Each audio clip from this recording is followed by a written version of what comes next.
Alléluia. Amen. Alléluia. Amen. Nous allons à présent écouter la parole de Dieu. Amen. Amen.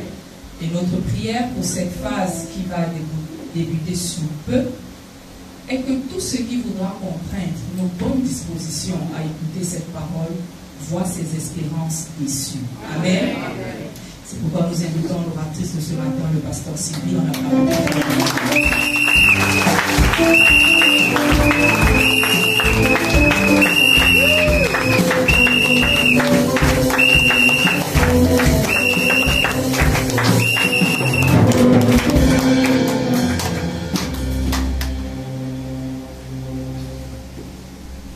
Nous prions. Seigneur, nous te disons une fois de plus merci pour la merveilleuse grâce que tu nous as accordée ce matin, pour la joie du Saint-Esprit qui a inondé nos cœurs. Seigneur mon Dieu, que tu nous as donné la grâce d'exprimer au travers de la louange et de l'adoration. Nous te supplions, Seigneur, que cette joie soit davantage maintenue en nous, afin qu'au milieu de cette parole que tu as préparée pour chacun de nous, Seigneur mon Dieu, qu'après avoir écouté, nous prenons des dispositions, Seigneur mon Dieu, des engagements forts et puissants pour marcher en nouveauté de vie avec l'aide du Saint-Esprit. Merci Seigneur parce que l'auditoire est béni, parce que Seigneur mon Dieu, tu bénis ma personne et que la gloire te revient à toi et à toi seul. Au nom puissant de Jésus, nous avons prié. Amen. Amen. Bien-aimés, asseyons.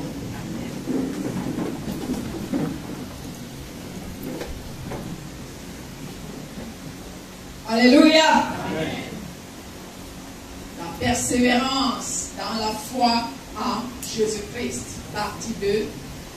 C'est le thème que le Seigneur nous a donné à la bouche de sa servante pour cette année 2023. Bien-aimés, ce matin, c'est dans ce sillage que nous continuons à partager pour terminer le message que nous avons entamé la semaine dernière, persévérer en gardant le bon sens. Persévérer en gardant le bon sens. Alléluia. Amen. Pour être à la page, la semaine dernière, nous avons partagé dans le livre de 1 Samuel chapitre 25. Et nous avons pris en partie l'histoire de Nabal, marié à Abigail. Nabal, qui était un homme méchant, dur, tel que la Bible l'avait bien précisé, avait à ses côtés une femme belle, mais qui avait le bon sens, Abigail. Bien-aimés, nous avons partagé, le Seigneur nous a illuminés, et nous a montré que le bon sens était une qualité à rechercher, une vertu que nous devons rechercher en tant qu'enfants de Dieu. Parce que cette femme, auprès de son mari, a su gérer ce foyer, de manière que le jour où le danger est entré dans la maison, elle n'est pas partie confronter son mari qui avait mal agi. Elle a, dans la discrétion, bien aimée, avec l'Esprit de Dieu, elle a réglé ce problème et elle a sauvé toute sa maison. Nous avons vu aussi son serviteur qui avait vu les propos injurieux que Nabal avait manifestés à l'égard de David, qui pourtant avait fait preuve de bonté envers toute la maison de Nabal. Ce serviteur qui a pris conscience de la situation, qui est très vite parti rapporter à sa maîtresse en l'incitant à agir. C'était un serviteur qui avait aussi marché dans le bon sens, tel que le Seigneur nous interpelle, et cette maison, je veux dire jusqu'à ce moment-là, avait été sauvée. Nous allons continuer, terminer ce matin, en lisant toujours dans 1 Samuel chapitre 25, versets 10 à 14, 21 à 22 et verset 39. 1 Samuel chapitre 25, versets 10 à 14, versets 21 à 22 et verset 39. 1 Samuel chapitre 25, verset 10 à 14. 1 Samuel chapitre 25, verset 10 à 14. répondit au serviteur de David, qui est David et qui est le fils d'Isaïe? Il y a aujourd'hui beaucoup de serviteurs qui s'échappent auprès de leur mère. Et je prendrai mon pain, mon eau et mon bétail que j'ai tué pour mes tondeurs, et je les donnerai à des gens qui sont de je ne sais d'où. Les gens de David repoussèrent chemin. Ils s'en retournèrent et retirent à leur arrivée toutes ces paroles à David. Alors David dit à ces gens, que chacun de vous saigne son épée. Et ils saignirent chacun leur épée. David aussi saignit son épée, et environ 400 hommes montèrent à sa suite. Il en resta 200 près des bagages. Un des serviteurs de Nabal vint dire à Abigaïl, femme de Nabal, voici, David a envoyé du désert des messagers pour saluer notre mère, qui les a rudoyés. Versets 21 à 22. David avait dit, c'est bien en vain que j'ai gardé tout ce que cet homme a dans le désert, et que rien n'a été enlevé de tout ce qu'il possède. Il m'a rendu le mal pour le bien. Que tu traites son serviteur David dans toute sa rigueur, si je laisse subsister jusqu'à la lumière du matin, qui que ce soit de tout ce qui appartient à Nabal. Verset 39. David apprit que Nabal était mort, et il dit, béni soit l'Éternel qui a défendu ma cause dans l'outrage que m'a fait Nabal, et qui a empêché son serviteur de faire le mal. L'Éternel a fait retomber la méchanceté de Nabal sur sa tête. David envoya proposer à Abigaïl de devenir sa femme. Amen. Alléluia. Amen. Bien-aimé, comme l'a fait et le fait toujours le Seigneur Jésus, partout où il passe, il fait preuve de bonté. Il manifeste son grand amour envers les hommes. Et nous qui nous disons des chrétiens, c'est une attitude, c'est un caractère, c'est une vertu qui devrait nous accompagner. Bien-aimés, là où nous passons, dans un milieu où nous entrons, nous ne pouvons pas passer inaperçus. Il faut que le caractère chrétien soit ressenti.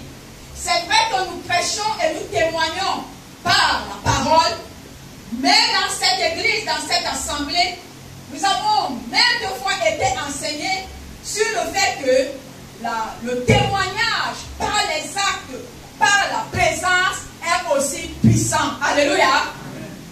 David avec ses serviteurs ont été à côté à un instant donné des bergers de Nabal dans le désert. Bien aimé, la Bible dit ici, comme nous avons suivi au verset 14, le bon témoignage qui est rendu à leur égard. Ils ont été aimables, ils ont été bons, ils ont veillé sur les bergers de Nabal et ils l'ont fait avec bon cœur. Alléluia. Amen. Il faut que là où, dans ta maison, dans l'entreprise, bien aimé, dans le quartier où tu es, qu'on puisse parler des bonnes actions que tu poses. La Bible nous dit ici, David n'était pas seul. Nous avons vu qu'il avait avec plus de 400 personnes. Et ces serviteurs qui viennent rendre témoignage ne disent pas seulement David a fait pour nous du bien, et dit ces gens-là. Ça veut dire que David et plus de 400 personnes qui étaient auprès des bergers de Nabal, tous ces gens ont manifesté, ont fait preuve d'un bon caractère. Alléluia. Bien aimé, nous sommes interpellés là-dessus. Parce que nous portons ce titre, cette étiquette de chrétien. L'Esprit de Dieu est partout où nous sommes. Mais est-ce que, quand nous sommes nombreux, ces témoignages nous accompagnent tous? Est-ce que si nous sommes 10, 20, 30, en tant que chrétiens dans une société, bien aimé, le bon témoignage, on parlera de bon témoignage pour les 10, 20 et 30 personnes. Est-ce que quand nous nous retrouvons, bien aimés, comme parfois nous sortons souvent dans des manifestations, on nous voit tous, est-ce qu'il n'y en a pas qui dégramment? Il n'y en a pas qui sortent du lot, en sorte que l'église tout entière, le corps de Christ se retrouve terni? Alléluia. Amen. Lorsque nous sommes encore bien plus avec les serviteurs qui nous accompagnent, les serviteurs de Dieu, parce que parfois on agit, on a l'impression que comme Dieu n'est pas là, alors que Dieu nous voit, ceux qui sont là de manière physique, vous voyez, ils nous montrent un chemin, ils nous montrent une voie, nous sommes avec eux. Pendant qu'ils agissent de bonne manière, nous agissons d'une autre manière. Alléluia. Amen. La la preuve, c'est dans l'église. Sinon, on ne serait pas en train de nous exhorter sur le péché, sur abandonner ceci, sur abandonner cela. C'est parce qu'à un moment donné, pendant que la direction est donnée ici, nous prenons un autre sens. Ces serviteurs rendent témoignage de la vie de David et de la vie de tous ceux qui ont accompagné David. Imaginez une multitude de personnes qui côtoient une autre multitude de personnes. Il peut y avoir des petits frissons. Mais si ça ne ressort pas, ça veut dire qu'il n'y a pas quelque chose de grave ou de salissant qui pouvait être ressorti ici. Tous ces gens qui marchaient avec David ont regardé les pas de leur maître. Ils ont suivi les pas de leur maître. Et le bon témoignage de David était aussi leur bon témoignage. Alléluia. Amen. Le Seigneur nous interpelle là-dessus ce matin. Et la Bible nous dit que David et ses gens, donc il va assister les bergers de Nabal. C'était des bergers, c'était des gens qui avaient un travail et forcément un salaire. Mais quand ils s'en vont assister ces gens, ils n'ont pas demandé une rémunération quelconque. Ils sont venus en aide à ces gens qui étaient dans le désert, qui pouvaient être agressés, bien aimés, violentés par les brigands. Ils sont venus. Ce n'est pas les bergers qui ont sollicité de l'aide. Ça peut arriver que je sollicite l'aide de quelqu'un. Mais ces gens se sont eux-mêmes volontairement proposés pour aider les bergers de Nabal. Ces témoignages, le serviteur en fait part. Alléluia. Amen. Parfois nous aidons, c'est vrai. Parfois nous assistons, c'est vrai. Mais il arrive que à l'instant où nous assistons, nous voulons le salaire immédiat. Quand j'aide aujourd'hui, j'aide demain. Je ne vois pas le retour. Quand on m'interpelle encore, on ne le voit pas. Je tire les pas. Je traîne les pas. Pourtant, le Seigneur est le rémunérateur de ceux qui le cherchent. Le Seigneur connaît nous payer au temps opportun. Mais on est tellement pressé. Si c'est la personne que tu as aidée, bien aimé, ne t'a rien donné, tu es sûr que le Seigneur ne reconnaît pas cette aide dont tu avais preuve pour te rémunérer plus tard. Alléluia. Amen. On met souvent dans la pensée que non, cette personne c'est son travail. Il a un salaire, il va diviser ça pour me donner. Pense simplement qu'il y a des jours où tu as besoin de l'aide. Pense simplement que cette situation t'arrive aussi souvent. Bien aimé, et qu'il y a des gens qui se sont proposés pour t'assister dans ton travail. Est-ce que tu es sûr que tu les payes comme tu voudrais être payé? Le Seigneur t'interpelle ce matin. Parce que tout autour de nous, il y a des gens qui sont dans le besoin. Il y a des gens qui traversent de l'affliction. Il y a des gens qui traversent des situations difficiles. Et si le Seigneur te donne les moyens et les capacités, ici, David et ses serviteurs ont perdu le sommeil parce que s'il faut veiller, garder quelqu'un, ça veut dire que de jour comme de nuit, il y en a certains qui ne vont pas dormir. Ils ont mis à disposition ce qu'ils avaient et ils ont manifesté leur aide. Et la parole de Dieu te dit ce matin, si tu es un enfant de Dieu, si tu es chrétien, cela aussi doit t'accompagner parce que ça rentre dans le bon sens. Alléluia. Amen. Mais bien aimé, ce n'est pas le fait d'aider qui fait que à un moment donné, tu ne peux pas aussi être dans le besoin. David avait aidé ces gens. Il n'a pas bousculé ces bergers, sachant que le troupeau même ne leur appartenait pas. Le troupeau était pour leur aide. Mais David était dans une situation difficile. Parce que ces gens avec qui il marchait, ils n'avaient pas un abri sûr. Ils n'avaient pas ça veut dire que la nourriture de manière permanente, il pouvait aussi, et il avait aussi besoin d'aide. Qu'est-ce que David fait ici? Le jour où il apprend que le maître du troupeau, Nabal, est dans les parages, c'est vers lui qu'il va, il envoie ces gens pour solliciter en retour aussi de l'aide. Je voudrais que nous comprenions ce matin. Il arrive parfois que nous mettons la pression, bien aimé, à certaines personnes sur le bien qui n'est pas pour eux. Quelqu'un entre dans une maison et trouve les domestiques. Et trouve qu'il sait que les domestiques sont là parce qu'il y a un patron, parce qu'il y a une patronne. Ils vont bousculer, il faut que la domestique prenne la nourriture, les choses du maître pour leur donner. Mais il y a quelqu'un vers qui tu dois te diriger. Alléluia. Nous allons dans des endroits, nous laissons les personnes qu'il faut voir pour aller plus bas, s'aimer la désolation. Et il y en a aussi qui se plaisent à ces jeux. Parce que ce n'est pas pour moi, il prend et dilapide. Alors que par sa part, il n'est pas prêt à donner. Voilà un chemin que David nous montre. Il a travaillé. Et il arrive à un moment donné, il a aussi besoin d'assistance. Les bergers, c'est pas leur troupeau. Ils sont là en train de travailler. Et le jour où le maître est là, il est parti cogner à la porte du maître. Bien aimé, si tu passes par derrière, pour qu'on te donne ci, on te donne ça de la maison de tel, pour que dans la société, on soutient si on te soutient ça, on te donne. Sache que le serviteur, l'employé qui te donne, devant le maître, comme il ne peut pas te donner, ça veut dire qu'il est en train de faire mal. Et toi-même, tu es en train de le pousser à faire mal. Reviens sur tes pas et marche par rapport au chemin, à la fois que le Seigneur voudrait, le chemin de la lumière. Ça, c'est le bon sens. Alléluia. Amen. Si nous voulons aider, aidons, mais aidons avec ce qui nous est propre. Aidons avec ce qui nous revient. De manière qu'on ne puisse pas baisser les yeux quand nous sommes interpellés parce que c'est pour nous. Ce troupeau, ce n'était pas pour les bergers. Ce bétail n'était pas pour les bergers. C'était pour Nabal. Et David, malgré le fait qu'il ait travaillé fort et puissant avec ses bergers, c'est vers Nabal qu'il est parti demander de l'aide. Dans la Bible nous dit ici que quand Nabal apprend la demande de David, qu'est-ce qu'il fait? Il le dénigre. Il commence à l'insulter. Bien-aimé, il n'est pas reconnaissant vis-à-vis de ce qui a été fait. La Bible dit ici, c'est même dégradant ce qu'il dit. Il traite David de fugitif. Il traite David d'incapable. Ça veut dire que ces gens qui fuient la maison de leur maître, alors que David était un grand homme et qui avait fait du bien. La Bible nous dit ici que, au milieu de ces propos, David s'est mis en colère. Une colère très vive. Une colère très forte. Alléluia. Amen. Si tu ne veux pas reconnaître le bien qu'on a fait pour toi, que le Seigneur t'a accordé, si tu ne veux pas reconnaître les bienfaits qui ont été manifestés dans ta vie pour que tu arrives jusqu'à ce stade où tu es aujourd'hui, parce que dans notre marche, le Seigneur utilise beaucoup de personnes.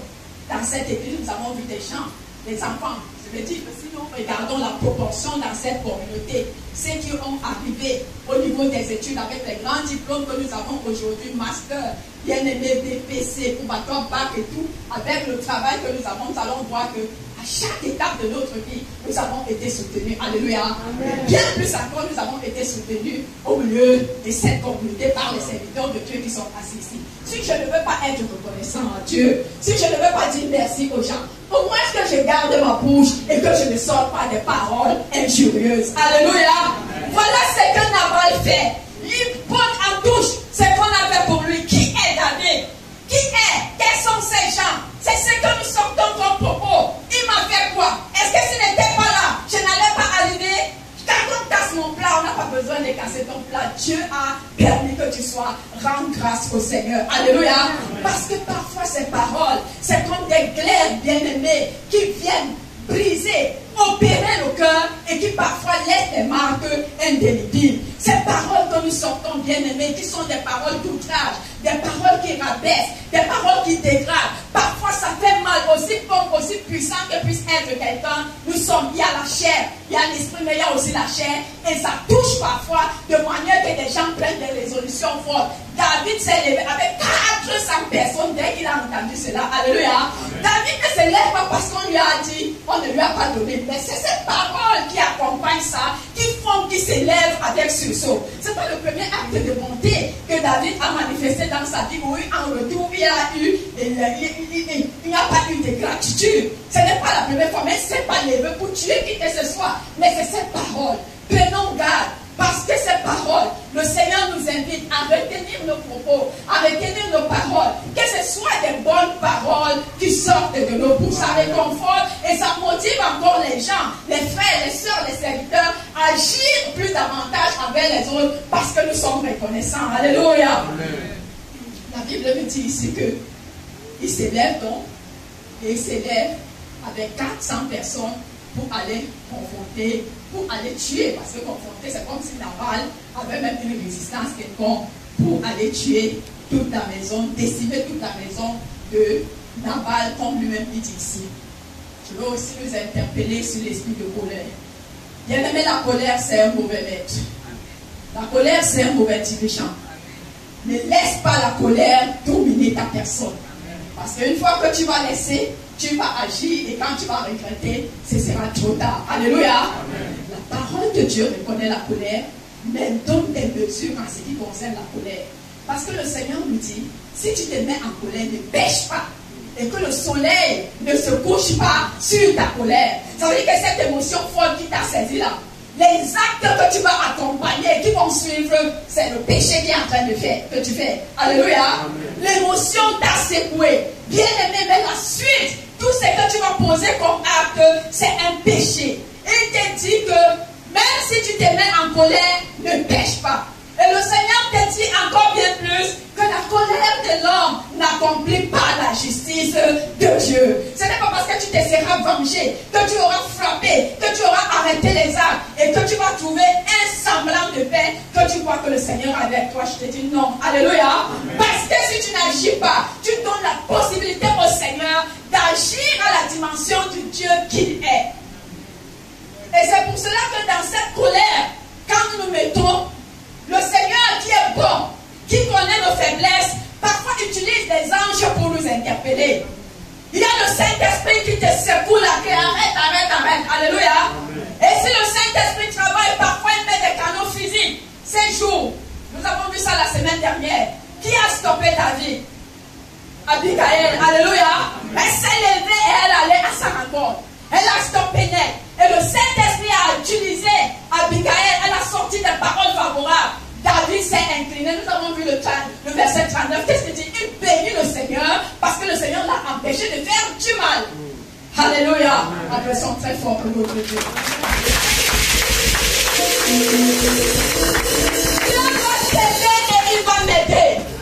Si les gens m'ont poussé à bout, si les gens m'ont bousculé jusqu'à mon dernier retranchement, que je ne capte pas le messager, l'ange, l'esprit qu'il a mis au-devant de moi pour m'empêcher de faire du mal. Il ne faut pas que je me vante et le dire que je lui ai rendu, c'était bon, c'était très bien. Non, parce que le Seigneur ne va pas, le Seigneur va punir la personne et il va aussi te punir. Bien aimé, prenons nos réserves et laissons que là où l'Esprit nous donne le soutien, l'aide, que nous nous laissons guider par l'Esprit de Dieu. Alléluia.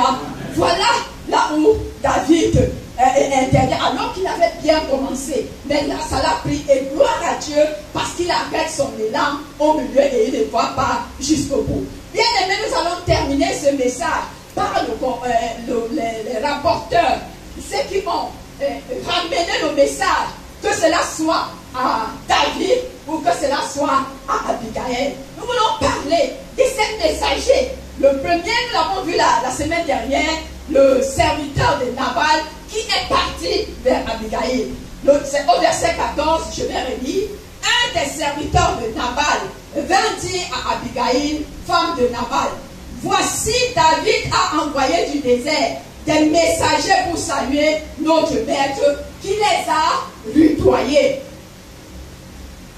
Alléluia. Amen. Il n'a pas développé. Mot à mot, ça ressortait la méchanceté de Nabal. Ça ressortait les paroles humiliantes qu'il avait adressées à l'égard de David. Ça ressortait la violence que cet homme avait manifestée à l'égard des bienfaits bien-aimés que David et ses gens ont eu à accorder à Nabal. Mais il n'a pas détaillé parole par parole. Et c'est vrai qu'Abigail n'est pas David qui était davantage un homme de guerre. Mais par rapport à cette situation, cette femme s'est levée calmement. Elle pouvait aussi, comme certaines femmes, aller cravater son mari, tu le tues maintenant. Alléluia.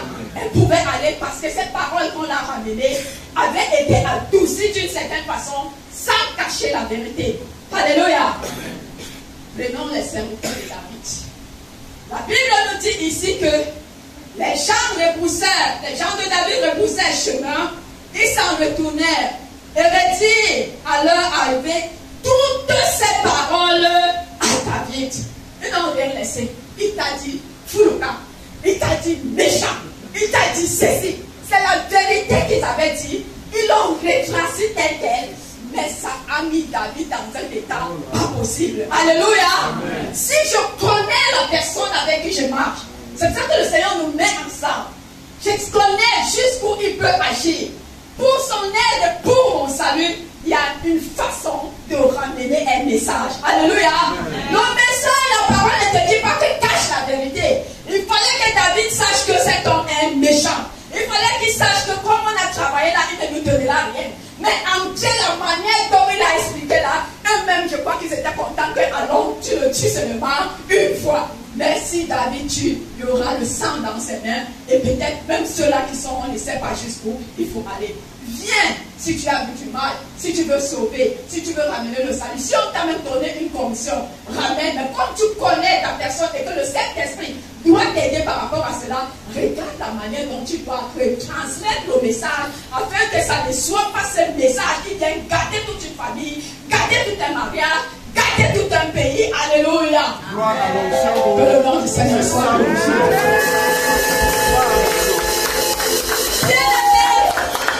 Voilà comment le Seigneur nous amène ces deux serviteurs et qui nous appelle aujourd'hui, qui nous interpelle aujourd'hui.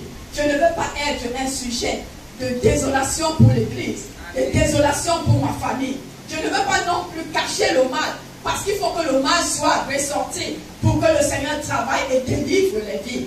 David a eu gain de cause. Le Seigneur l'a arrêté dans son élan. Le Seigneur lui-même s'est occupé de Nabal. Et nous voyons qu'à la fin même, il a proposé à Abigail de devenir sa femme. Nous voyons que dans toute cette histoire, où le Seigneur, tous ceux qui sont restés sur la voie du Seigneur, même si ce n'est pas à l'instant qu'il a agi, il a agi et tout ce monde a pu glorifier le Seigneur. Nous voulons glorifier le Seigneur parce que nous restons sur le chemin qu'il a tracé pour nous. Que le Seigneur nous bénisse.